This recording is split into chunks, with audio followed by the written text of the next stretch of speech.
3 o'clock on Wednesday, hopefully without rain, so show up with lunch. But we will try out Monday, Tuesday, Wednesday, Thursday, and most likely Friday, 5th, 6th, 7th, 8th, and 9th of May. We're going to start at 4:30. Hopefully that gives enough time for middle school, 8th grade students time to get down and change and ready to go. We will end at 7. Please wear full softball gear to tryout every day. Okay, so that is pants, cleats, socks, you name it. Bring everything that you have. We are lucky enough to have 4 cages in the hitting bar. Please also bring, if you have like turf cleats, bring turf cleats or just tennis shoes. Okay? Frogs, slides, Birkenstocks, Chacos, whatever, doesn't work. Okay? We will not hit with wearing those. So tennis shoes, something that you are stable in. What it kind of looks like, there is a chance that baseball will still be playing at this time. I believe that will be the Tuesday and Wednesday days. So if that is the case, Coach Milan, Coach Hardison will be running tryouts for those 2 days. Okay? If that happens, we will definitely be having tryouts on Friday. Okay? So if baseball is still playing, we will definitely be having tryouts on that Friday. If baseball is eliminated, we'll play by ear. We meet individually with every single player that tries out, whether they make the team or if they're not making the team. I do not believe in just posting a list on social media and saying we're done with that. Right? We meet with every player. We are as honest as we can be about what we have at that time. So, while 4 or 5 days of tryouts isn't a ton, that's what we are allowed to work with. So, bottom note, all tryouts and practices, this includes in the summer and in the fall, are closed to parents and spectators. Practices are closed, and we wear pants basically all the time.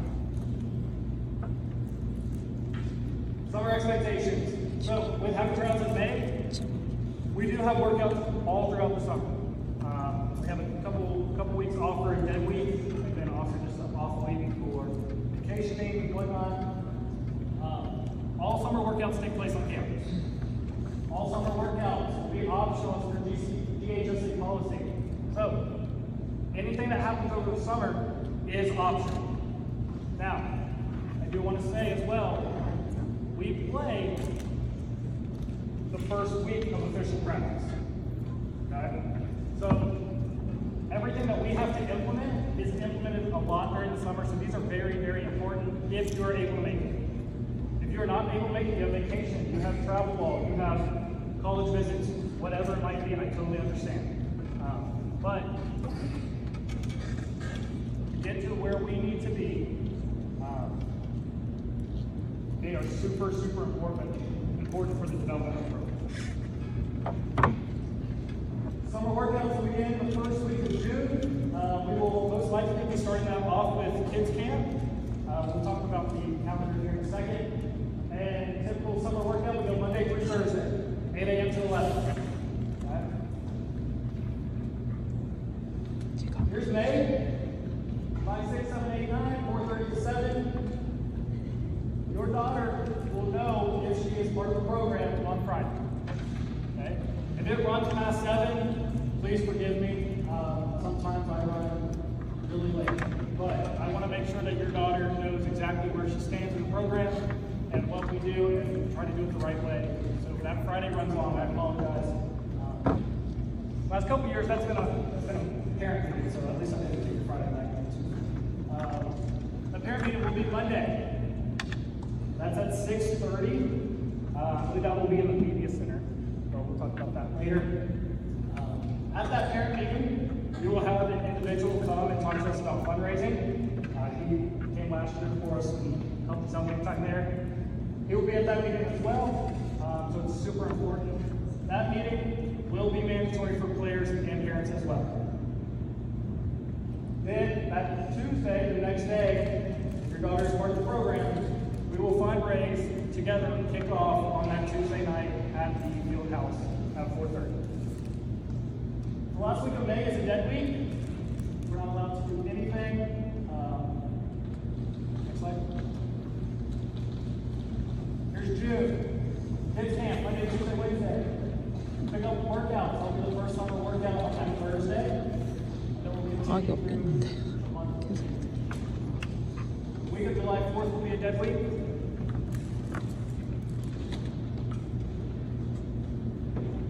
As well as the next week will be an off week. Okay, so same as last year, 2-week break in July, and then right after July ends, it's a full-on sprint. Hopefully it's a little bit more. We work out every day. We might have workouts on that. But this first official practice is July 28th. Okay, so it's that Monday there. That is the first mandatory day of practice. Everything before that day is optional, but July 28th, that Monday, before school starts, will be official practice. We then scrimmage against Brookwood. Varsity scrimmage is the next day. Okay, so like I said, summer's totally optional, but we play immediately. 30th, 31st practice, and then our first day will be a JV and varsity doubleheader home against North Dakota. We'll talk about the rest of the schedule after the parent meeting, after tryouts. Dues and fundraising. Guys, this program does not happen without everybody's support and everybody's 100% effort in making this the most successful program that we can. It is shocking. It was shocking to me when I first started to understand how much money it takes to run this program at the level that we want to run it at. We want to run this program at the highest level that we possibly can. I want this experience to be the best experience for your daughter, hopefully, to ever play softball. I don't care where they go after high school. I want this to be the highest class of softball that they can ever imagine. So when we take transportation, we try to charter. Okay? Uniforms. We're wearing varsity uniforms that are 8 years old now. 8 years old. And while we do have 3 or 4 sets, 8 years is crazy. Okay? If you look at our facility right now, it is clear as day, there is a ton of work to be done. Backstop padding has to be replaced. Backstop netting has to be replaced. We barely have speakers that work. We don't have walk-up songs. We don't have a lot of things that I see as basic high school softball, especially at the 6A level. And the only way that we can make this happen is with fundraising. Okay? So, dues for every player in the program is $12.50. And I know that, again, that is a very big number, and we don't make that decision lightly at all. Okay? If you have a second daughter, and she's in the program as well, that second daughter is $6.25, half the cost.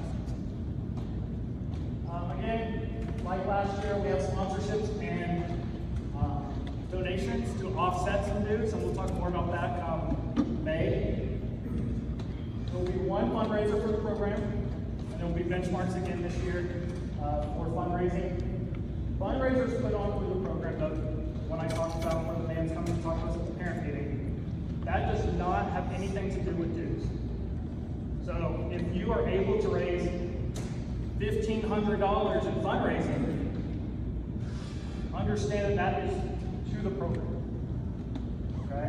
That doesn't go back to dues, and our sponsorships and our meal donations will go back to dues. But our fundraising is completely separate. Again, I understand that $12.50 is an incredible cost.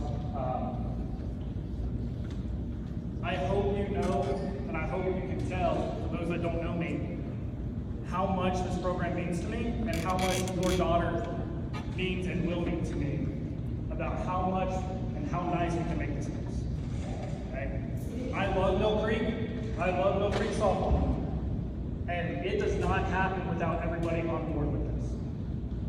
So, again, please understand that this is not made lightly. I know that it's sometimes an eye-opening number, but that is what it costs to run this one. Okay. At the back table, there was a sign-in sheet. Hopefully, you guys have all signed in. If you did not sign in, please do so, just so I know who was here and who was not. Additionally, rank 1. Rank 1 is how the school keeps track of physicals. Okay? We had physical day on Saturday. Didn't work out after this meeting before that. But if you do not have a physical on file through rank 1, you cannot even step foot at tryouts. I have to see you home. Okay? So please, please, please make my life easier and make our school's life easier of getting this physical and rank 1 uploaded as fast as possible. Because it is, I'm telling you, there is nothing worse than having to tell a girl, I don't have your physical, I can't let you try it. And when tryouts are only 4 or 5 days, that's a big deal. There's a packet back there. If you don't know about rank 1, if you don't know what physicals are, if you don't know anything like that, there's a physical packet and there's a rank 1 packet at the back table back there where you signed in. Please, please, please take one, take both, take them home, look at them, email me if you have questions, we'll get it all situated. That is hopefully as short and sweet as we can leave this. Are there any questions that the floor has? I'll be happy to take them in a group setting, or if you want to come up and talk to me one-on-one, we'll be up here for a while. So I really do appreciate everybody coming out. I'm super excited for this season to get going. And again, I can't thank you guys enough for being here as well, and everything that you guys have given to this program, and will continue to give to the program. It truly means the world to us. Thank you. Question real quick. Oh, yeah. If they're good, their physical's good on rank 1 still, and it says it expires at the end of the year, is that still good to work on? Good question. The best thing I can tell you is we do not want a physical to expire during the season. That is a headache for everybody. And I'll be honest, I do a terrible job at being able to keep track of that. So if you can get a physical, you know, if your physical's fine for now, that's great. And then if you get another one in the summer, even better if it's expiring in, say, September or October. Okay? So make sure you know, if your physical doesn't expire till November 15th, you're golden. Great. Okay? Last day we can possibly play, I think, is November 1st or so.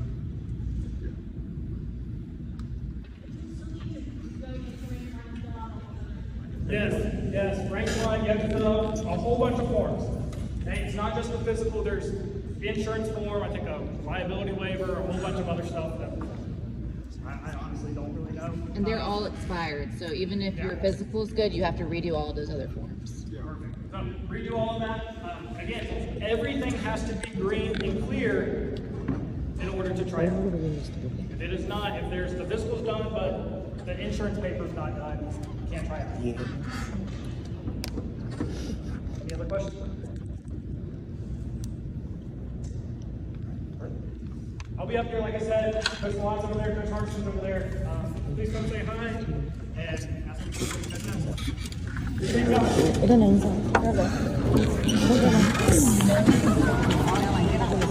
너 저기 왜 가는 거야?